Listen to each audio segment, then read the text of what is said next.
World wide super star Rajinikanth నటిస్తున్న కూలీ cinema కూడా ఆగస్టు 14నే రిలీజ్ అవుతుంది. సో ఆ సినిమాను మైండ్ లో పెట్టుకొని వార్ 2 ఆ సినిమాకి సరిపోతుందా కూలీకి? ఎందుకంటే అక్కడ లోకేష్ కనగరాజు డైరెక్టర్, ఆయన మాస్ సినిమాల డైరెక్టర్, అన్ని పెద్ద పెద్ద సినిమాలు తీస్తాడు. ఏ సినిమా తీసినా హిట్, భారీ కలెక్షన్స్ వస్తున్నాయి. ఈ నేపథ్యంలో మరి వార్ తట్టుకోగలుగుతుందా, ముఖ్యంగా సౌత్ లో తట్టుకోగలుగుతుందా అని ఆ సినిమాను దృష్టిలో పెట్టుకొని చాలా మంది ప్రేక్షకులు వార్ 2ను తగ్గించడం మొదలు పెట్టారు.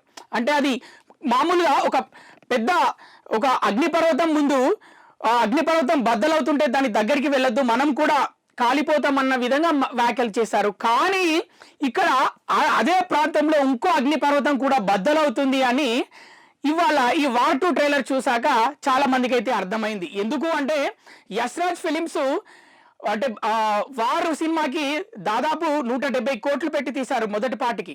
ఆ సినిమాకి 450 కోట్లకు పైగా కలెక్షన్ వచ్చింది మొదటి పార్టీకి. మరి ఈ పార్టీ కూడా భారీగానే ఖర్చు పెడుతున్నారు. డబ్బులు అయితే ఎవరు ఊరికే ఖర్చు పెట్టరు. అంటే మంచి సినిమా కోసం మంచి కథ ఉంటేనే దానికి తగ్గట్టుగానే అంత బడ్జెట్ ఖర్చు పెట్టి సినిమా బ్రహ్మాండంగా రావాలని తీస్తారు. ఇక వార్ 2కి సంబంధించి డైరెక్టర్ అయితే అయాన్ ముఖర్జీ ఇంతకుముందు బ్రహ్మాస్త్ర తీశాడు. బ్రహ్మాస్త్ర బ్రహ్మాండంగా ఆడింది, తెలుగులో కూడా రిలీజ్ అయింది, తెలుగులో కూడా భారీ కలెక్షన్స్ వచ్చాయి.